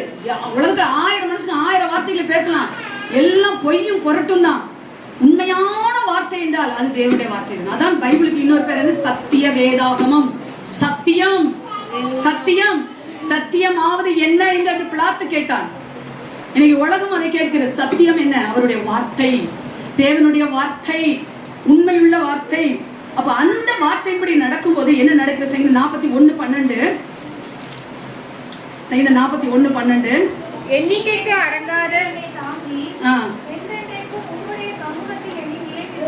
ஆமென். நீர் என் உத்தமத்திலே என்னை தாங்கி என்னென்றைக்கும் உடைய சமூகத்தில் என்னை நிலைநிறுத்துவீர். ஹல்லேலூயா. உத்தமத்துல தாங்குறார். நம்ம வசனத்துக்கு கீழ்படுகிறதுனால அப்பா நம்மளை என்ன செய்ய மாட்டாரு? கீழே விட மாட்டாருங்க. சாத்தாங்கையில கொடுக்க மாட்டாருங்க, மனுஷன் பல்லுக்குள்ள கொடுக்க மாட்டாருங்க. அவர் தாங்குறாராம். என் பிள்ளை வசனத்துக்கு கீழ்படியுது. தாங்கி என்ன செய்யறாராம்? என்னைக்கும் அவர் சமூகத்தில் நிறுத்துவார். அவரோடு இருக்கிற உறவுல நிலைநிறுத்துவார். அவர் சமூகம் இல்லாம அவனால வாழவே முடியாது. அவர் யாருக்கிட்ட என்ன பேசலாம் சரி, அப்பா கிட்ட மனசு விட்டு பேசலாம் தான் அவனால நிம்மதியா மூச்சு விட முடியும். ஹல்லேலூயா. அதுதான் உத்தமத்தின் ஆசீர்வாதம். எவ்வளவு பெரிய ஆசீர்வாதம் யோசித்து பாருங்க. இப்போ இந்த உத்தமத்துல அவர் நம்மை தாங்கி நம்மை ஆசீர்வதிக்கிறார். ஹல்லேலூயா. இதெல்லாம் நமக்கு சரீர சுகம், பலன், ஆரோக்கியம், பாதுகாப்பு. அங்க யாக்கோபுக்கு என்ன கொடுக்கப்பட்டுச்சு? வானத்தின் பணியும் செழுமையும் கொழுமையும் கொடுப்பேனாரு. அப்ப நம்மளுக்கு சரீர பலனே ஆரோக்கியம் கொடுத்தாருன்னா நம்முடைய வருமானத்தை ஆசீர்வதிப்பாரா? ஆசீர்வதிக்க மாட்டாரா? ஆசீர்வதிப்பார். குடும்ப சமாதானத்தை ஆசீர்வதிப்பாரா? ஆசீர்வதிப்பார். பிள்ளைகளை ஆசீர்வதிப்பாரா? ஆசீர்வதிப்பார். நம்முடைய பிள்ளைகள் சித்திரம் தீர்ந்த மூளைக்கல்களை போல இருப்பார்கள் என்று வேதவசனம் சொல்லுது. நம்முடைய பிள்ளைகள் அப்படியே ஆசீர்வதிப்பாருங்க. பிள்ளைங்க குறைகள் இருக்கலாம், விலகினங்கள் இருக்கலாம், அறியாம இருக்கலாம், எல்லாம் இருக்கலாம். ஆனா நீங்களும் நானும் வசனத்துக்கு பயந்து நடப்போமானா நம்முடைய பிள்ளைங்க என்னைக்கும் மறக்கப்படாது. ஹல்லேலூயா. சந்ததி சந்ததியாய் வாழ்ந்திருக்கும். ஹல்லேலூயா. பிள்ளைகளின் பிள்ளைகளை காணத்தக்கதாக நம்மை ஆசீர்வதிப்பார். நம்ம பார்ப்போம், என் பிள்ளை இது கர்த்தருடைய பிள்ளையா இருக்குது, அவளுடைய பிள்ளை அவனுடைய பிள்ளை கர்த்தருடைய பிள்ளையா இருக்கு. சந்ததி சந்ததியா அது எவ்வளவு பெரிய blessing. ஹல்லேலூயா. நம்ம பிள்ளைங்க சத்தியத்துல நடக்கிறார்கள்னு சொல்லி கேள்விப்படுறத பார்க்கலாம் பெரிய சந்தோஷம் எதுவுமே கிடையாது உலகத்துல. நம்ம பிள்ளை கலெக்டர் ஆகுது, இல்ல பெரிய ஜனாதிபதி ஆகுது, அதெல்லாம் நமக்கு பெருமை கிடையாது. ஹல்லேலூயா. கர்த்தருக்குரிய மகனாக, கர்த்தர் சித்தத்தை செய்கிற மகனாக அந்த பிள்ளைங்க தலைமுறையா ஆண்டவருடைய நாமத்தை சொல்லுதுன்னா அதுதான் பெரிய ஆசீர்வாதம். ஏன்னா அவங்க எங்க போவாங்க? நித்திய ஜீவனை சுதந்திரித்துக் கொள்வார்கள். அப்போ இந்த உலகத்துல நிறைய பாடுகள் கஷ்டங்கள் வரலாம், கண்ணீர்கள் வரலாம் போகலாம், ஆனால் அதை நாம் தாங்க வேண்டும். யாக்கோபு 1:12 சொல்லப்பட்டிருக்கிற வாசிங்க.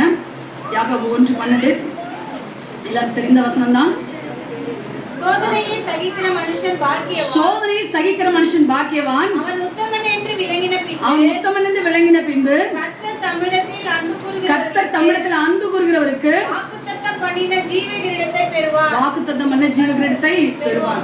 சோதனை சகிக்கிற மனுஷன் தான் யாரு? பாக்கியவான். அவன் தான் உத்தமன் என்று விளங்கின. அப்ப அந்த உலகத்துல வர்ற பாடுகள் பிரச்சனைகளை பார்த்து சோர்ந்து பின்வாங்கிடக்கூடாது. சில பேர் என்ன பண்ணுவாங்கன்னா, அன்னைக்கு நான் யோபு புத்தகம் வாசித்துக்கிட்டு இருந்தேன். ரொம்ப ஆச்சரியமா இருந்த விஷயம் என்னன்னா, அது பல தடவை வாசித்திருக்கேன். அவர் சொல்றாரு, எனக்கு எதுவுமே நடக்கலனாலும் பரவாயில்ல, என் உத்தமத்தை நான் விட மாட்டேன். என்ன உத்தமம்? அவருக்கு பயந்து தீமை விட்டு விலகிறாராம். அடுத்த கண்ணியின் மேல நினைவா இருக்கலையாம். ஏழைகளுக்கு உதவி செஞ்சாராம். அவர் எளியவர்களை திடப்படுத்தினாராம். இந்த காரியத்தை நான் என்ன செய்ய மாட்டேன், விட மாட்டேன். நீங்க எனக்கு அற்புதம் செய்யலனாலும் பரவாயில்ல, என்னை விடுவிக்கலனாலும் பரவாயில்ல, இதுதான் என் உத்தமம், என் பரிசுத்த வாழ்க்கை தான் என்னது உத்தமம். அந்த உத்தமத்தை நான் என்ன செய்ய மாட்டேன், விட மாட்டேன். ஹல்லேலூயா. இதுதான் சோதனை செய்யும். என்ன பிரச்சனை ஆனாலும் சரி, நான் ஆண்டவரை விட மாட்டேன், அவரை தேடுறதை விட மாட்டேன், ஜெபிக்கிறத விட மாட்டேன், பரிசுத்தமா ஜீவிக்கிறத விட மாட்டேன், எனக்குள்ள ஆண்டவர் வெளிப்பட்ட நற்குணங்களை என்ன செய்ய மாட்டேன், விட மாட்டேன். இதுதான் உத்தம வாழ்க்கை. இந்த உத்தமம் ஆண்டவர் உங்களுக்கு எதிர் எதிர்பார்க்கிறார். நிறைய பேர் சொல்லுவாங்க உலகத்துல, நான் உத்தமிங்க அப்படின்னு. எப்படி உத்தமி அப்படின்னா, நான் என் புருஷனை தவிர யாரையுமே நான் பார்த்தது இல்லைங்க, அதனால நான் உத்தமி. சில பேர் சொல்லுவாங்க, நான் திருடவே இல்லை, நான் திருட மாட்டேன், நான் உத்தமி, நான் உத்தமன் அப்படின்னு சொல்லுவாங்க. ஆனா வேத வசனத்தின்படி நடந்தாதான் உத்தமன். வேத வசனத்தின்படி நடந்து கணவனுக்கு உண்மையா இருக்க வேண்டும். வேத வசனத்தின்படி நடந்து நான் உண்மை உள்ளவர்களாக இருக்க வேண்டும். அப்பதான் பரலோகத்தின் பார்வையில் என்ன எடுத்துக்கொள்ளப்படும், இது உத்தமம். நம்ம சும்மா சொல்லிக்கிறேன் நான் உத்தமி உத்தமின்ட்டு, ஆனா தேவன் நம்மளை உத்தமி என்று சொல்ல வேண்டும் இல்லையா? உன்னத பாட்ட சொல்லுவேன், என் உத்தமியே, என் புறாவே என்று ஆண்டவர் கொஞ்சிக்கிறதை பார்க்கணும் இல்லையா? நம்மளை பார்த்து அவர் சொல்லணும். லாஸ்ட் நாள்ல, என் உத்தமியே, என் புறாவே, நீ புறப்பட்டு வா அப்படின்னு அந்த மத்திய ஆகாரத்துல ஆண்டவர் நம்மளை என்ன செய்யணும், கூப்பிடணும். அவர் கூப்பிட சத்த காதல கேட்டன பறந்து போயிடணும். ஏன் புறாவேன்னு சொன்னாரு, உத்தமின்னு சொல்லிட்டு விட்டுருக்கலாம்ல. ஏன் புறாவேன்னு சொன்னாரு? புறா தான் பறந்து போகும். ஹல்லேலூயா. அவர் கூப்பிட்ட உடனே உத்தமி பறந்து போயிடணும். ஹல்லேலூயா. அப்போ நம்ம இந்த உலகத்தில் வர்ற கஷ்டங்கள் பாடுகள் கண்டு பயப்பட வேண்டாம். திராணிக்கு மேலாக சோதிக்கப்பட விட மாட்டார். என்ன ஆனாலும் அவர் பாதத்துல நம்ம விழுந்து கிடக்கும் போது, ஹல்லேலூயா, அவருடைய வார்த்தைகளை பிடித்துக் கொள்ளும் போது, வரும்போது ஒரு சகோதரி சொன்னாங்க, எனக்கு ஆண்டவர் வார்த்தை கொடுத்தாரு, ஆனா இப்படி நடக்குதே. ஆண்டவர் வார்த்தை கொடுத்த பிறகு ஆப்போசிட்டா நடக்கிற மாதிரி இருக்கும். ஆனாலும் என்ன செய்யக்கூடாது, சோர்ந்து போயிடக்கூடாது. வார்த்தையை பிடித்துக் கொள்ள வேண்டும். ஹல்லேலூயா. கர்த்தர் எனக்கு அதுதான் நமக்கும் ஆண்டவருக்குள்ள தெரிந்து கொள்ளுது.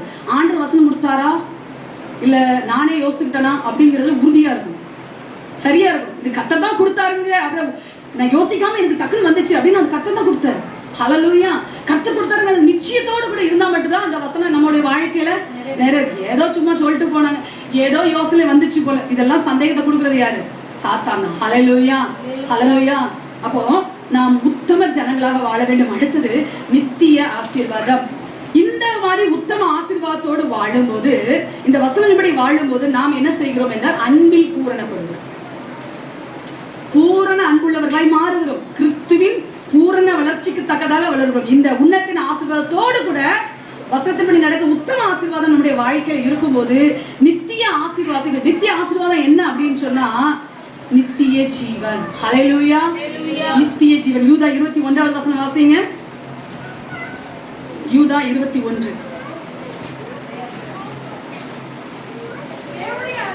தேவனுடைய அன்பிலே உங்களை காத்துக்கொண்டு நித்திய ஜீவனுக்கு ஏதுவாக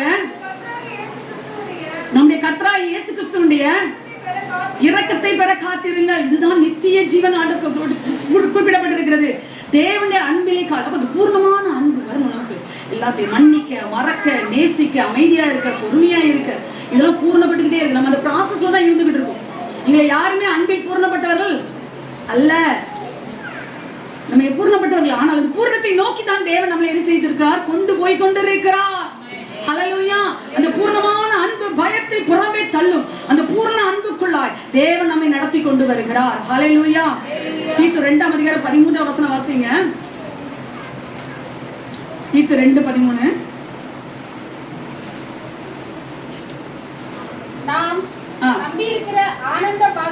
நான் நம்பி இருக்கிற ஆனந்த பாக்கியத்துக்கும் மகாதேவனும் நமது இரட்சகருமாகிய இயேசு கிறிஸ்துவினுடைய மகிமை பிரசன்னமாகுதலுக்கும் எதிர்பார்த்து கொண்டிருக்கும்படி நமக்கு போதிக்கிறது. ஹல்லேலூயா. அப்போ ஆண்டவருடைய இந்த உத்தம ஆசீர்வாதம், உன்னதத்தின் ஆசீர்வாதத்தை பெற்றுக்கொள்ளும் போது நாம் அவருடைய வருகைக்கு காத்திருக்க வைக்குது. அவருடைய வருகையில நம்ம அதான் ரொம்ப முக்கியம். நீங்க நிறைய கிறிஸ்துவின் பிள்ளைங்க இந்த ரட்சிப்பின் நோக்கத்தையே மறந்துட்டாங்க. ஆதி அப்போஸ்தலர் காலத்துல இருந்துச்சு. ரட்சிக்கப்பட்டோம்னா ஒருத்தர் பார்த்து எப்படி சொல்லி வாழ்த்துவாங்க, மாரநாதா மாரநாதா. ஏன் அப்படின்பாங்க? மாரநாதனா இயேசு சீக்கிரம் வரப்போகிறார், அதுதான் அர்த்தம். அப்படி சொல்லி சொல்லி ஞாபகம் ஊட்டிக்கணும். இப்ப போயிடுவோம். பவுல் கூட என்ன சொன்னாருன்னா, நம்ம அவருடைய வருகைக்கு நம்ம முந்திக் கொள்வதில்லை, நம்ம போயிடுவோம் அப்படிங்கிற மாதிரி அவர் சொன்னார். நம்ம அவரை பார்க்க போறோம். பவுலுக்குள்ளே அந்த ஆசை பயங்கரமா இருந்துச்சு. ஏன்னா அவர் என்ன செய்யல, இயேசு கிறிஸ்துவ மாம்சத்துல அவர் பார்க்கல இல்லையா. பேதுரு பார்த்தாரு, எல்லாரும் இருந்தாங்க, எல்லாம் பண்ண, அவர் பார்க்கல. ஆனா அவருக்கு ஆசை, நான் அவரை பார்க்க போறேன். அந்த பவுலோடு சேர்ந்த கூட்டத்தார் தான் நீங்களும் நானும் பார்க்கணும். ஹல்லேலூயா, ஹல்லேலூயா. அப்போ அந்த அவருடைய அந்த வருகையில நாம் எடுத்துக்கொள்ளப்பட, அந்த வருகைக்கு நாம் ஆயத்தமாக தகுதியுள்ளவர்களாய் நாம் பூரணப்பட. ஹல்லேலூயா. கர்த்தர் ஆசீர்வாதத்தை நமக்கு வாக்கு பண்ணி இருக்கிறார். அன்பின் அதிகாரமாகிய 1 யோவான் 2:25 சொல்லப்பட்டிருக்கிறது, நித்திய ஜீவனை அளிப்பேன் என்பதே அவர் நமக்கு செய்த வாக்கு தத்தம். அப்ப இந்த உன்னத்தின் ஆசீர்வாதத்தை, முத்த ஆசீர்வாதத்தையும் நாம் காத்துக்கொண்டவர்களாக இருக்கின்ற போது இந்த நித்திய ஆசீர்வாதங்கள் உள்ளவர்களாக நம்மை மாற்றுவார். 1 பேதுரு 1:11 சொல்லப்பட்டிருக்கிறது, நித்திய ராஜ்யத்துக்கு உட்படும் பிரவேசம் உங்களுக்கு உண்டாகும் என்று சொல்லப்பட்டிருக்கிறது. ஹல்லேலூயா. அப்போ இதுதான் நீதிமானுடைய ஆசீர்வாதம். நீதிமானுடைய ஆசீர்வாதம் 3 ஆசீர்வாதம் சொன்னேன், சரியா? அப்புறம் கேட்பேன், 3 ஆசீர்வாதம் சொல்லுங்க. என்ன ஆசீர்வாதம்? உன்னத ஆசீர்வாதம், உத்தம ஆசீர்வாதம், நித்திய ஆசீர்வாதம். அப்ப நீதிமானை அவர் ஆசீர்வதித்து காருண்யம் என்னும் கேடகத்தினால் சூழ்ந்துட்டார். இந்த 3 ஆசீர்வாதங்களை தான் நம்மளை நடத்திக்கிட்டு இருக்காரு. இந்த 3 ஆசீர்வாதங்களுக்குள்ளேயும் நம்ம சுதந்திரிக்கத்தக்கதாக ஆண்டவர் என்ன செய்யறாராம், அவருடைய காருண்யம் என்னும் கேடகத்தினால் சூழ்ந்தது. காருண்யம்னா என்ன அப்படின்னா அவருடைய தயவு அப்படின்னு அர்த்தம். எப்படின்னா, ரீசெண்டா அந்த அண்ணா யூனிவர்சிட்டி ப்ராப்ளம், அந்த ஒரு பொண்ணுடைய கேஸ், சட்டப்பேரவையில முதல்வர் அவர்கள் பேசுறாங்க. என்ன சொல்றாங்கன்னா, அந்த குற்றவாளிக்கு தயவு தாட்சணையின்றி தண்டனை அளிக்கப்படும் சொல்றாரு. அவன் ஒரு குற்றவாளி, அவருக்கு முதல்வர் என்ன செய்ய மாட்டாரு, தயவு காட்ட மாட்டேன்னு என்று சொல்லுங்க.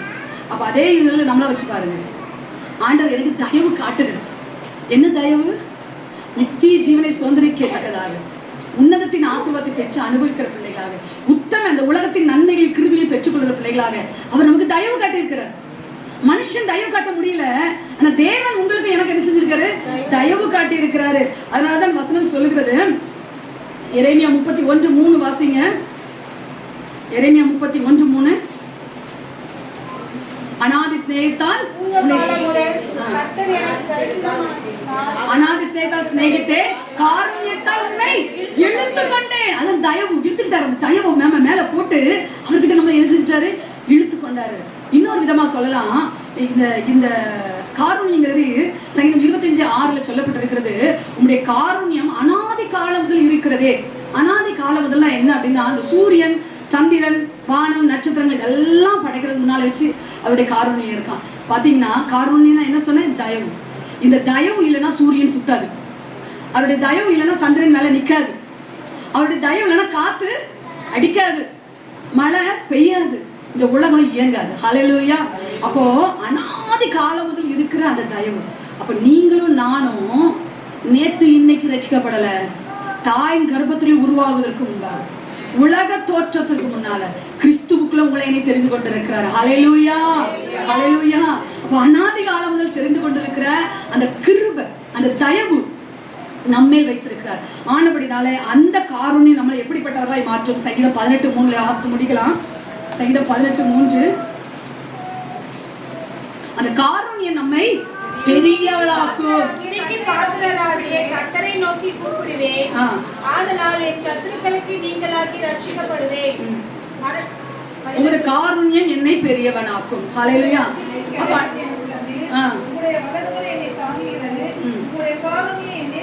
உம்முடைய காருண்யம் என்னை பெரியவனாக்கும். ஹல்லேலூயா.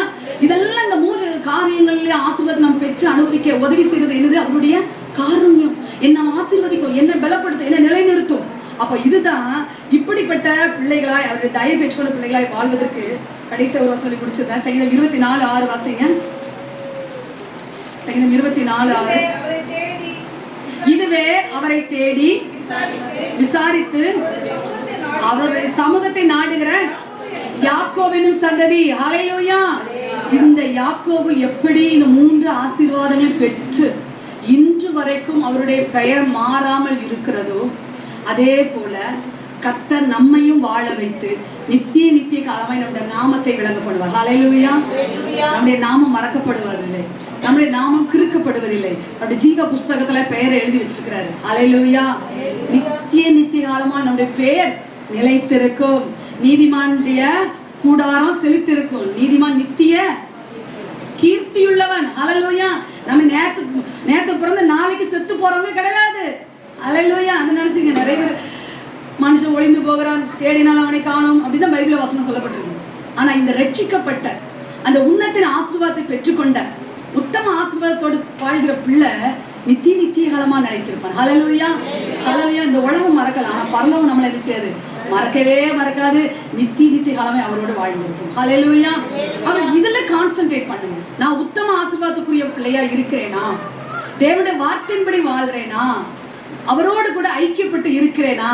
இதுல நீங்க கான்சென்ட்ரேட் பண்ணீங்கன்னா கர்த்தர் இந்த எல்லா ஆசீர்வாதம் பெற்று அனுபவிக்க உதவி செய்வார். இதுக்குள்ளதான் உங்களுடைய கடன் பிரச்சனை இருக்கு, பிள்ளைகளோட ரட்சிப்பு இருக்கு, இதுக்குள்ளதான் உங்க ஆசீர்வாதம் இருக்கு, உங்க சுகம் இருக்கு, உங்க பலன் இருக்கு, எல்லாமே இதுக்குள்ளதான் இருக்கு. ஹல்லேலூயா. ஆசீர்வாதங்களை பெற்றுக்கொள்வோம். கண்களை மூடி ஜெபிக்கலாம். ஆமென். ஹல்லேலூயா. ஹல்லேலூயா. ஹல்லேலூயா. இந்த பாடல் புத்தகங்களை கொடுத்த அந்த பாடலை பாடி நாம் கர்த்தரை துதித்து ஜெபித்து முடிப்போம். காருண்யம் என்னும் கேடயத்தால் காத்து கொள்கின்றீர் கர்த்தாவே, நீதிமனை ஆசீர்வதிக்கின்றீர். காருண்யம் என்னும் கேடயத்தால் காத்து கொள்கின்றீர் கர்த்தாவே, நீதிமனை ஆசீர்வதிக்கின்றீர். எதிர்கால பயமில்லையே நீர் எனக்குள் இருப்பதால், எதிர்கால பயமில்லையே நீர் எனக்குள் இருப்பதால், எதை குறித்தும் கலக்கமில்லை எனக்குள்ளே இருப்பதனால், எதை குறித்தும் கலக்கமில்லை நீர் எனக்குள்ளே இருப்பதனால், காருண்யம் என்னும் கேடயத்தால் காத்து கொள்கின்றீர் கர்த்தாவே, நீதிமனை ஆசீர்வதிக்கின்றீர். காருண்யம் என்னும் கேடயத்தால் காத்து கொள்கின்றீர் கர்த்தாவே, நீதிமனை ஆசீர்வதிக்கின்றீர். ஹல்லேலூயா. எதிர்காலத்தை குறித்து நம்ம பயப்பட வேண்டாம், எதை குறித்து நம்ம கலக்கம் அடைய வேண்டாம். ஏன்னா அப்பா நமக்குள்ள இருக்கு. உன்னத்தின் ஆசீர்வாதத்தை குறித்து தெளிவாய் நாம் கற்றுக்கொண்டோம். அந்த ஆசீர்வாதம் நம்ம மேல இருக்குது. ஆகவே பயம் வேண்டாம், கலக்க வேண்டாம். எல்லா சூழ்நிலைகளும் கர்த்தர் நம்மை போதுமானவராயிருந்து நாம் வெட்கப்பட்டு போகாதபடிக்கு நாம் வேண்டிக் கொண்டதை அவர் அருளி செய்வார், ஆசீர்வதிப்பார். நீங்களும் நானும் வெறுமையாய் திரும்புவதில்லை. ஹல்லேலூயா. அன்பின் தகப்பனே, பரலோக ராஜாவே, உம்மை நன்றியோடு உம்மை துதிக்கிறோம் ஐயா. நீர் கொடுத்த இந்த ஜீவனுள்ள வார்த்தைக்காக நன்றி கர்த்தாவே.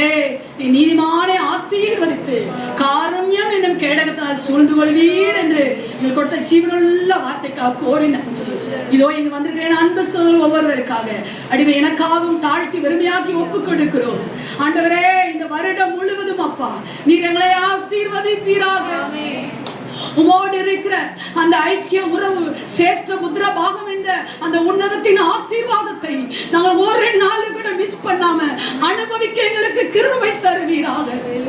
அப்பா, உம்முடைய வசனத்தின்படி நடக்கத்தக்கதாக, ஆவிகளின் பிதாவே உமக்கு அஞ்சி நடக்கத்தக்கதாக ஆண்டவரே உத்தம ஆசீர்வாதத்தை எங்களுக்கு தரும்.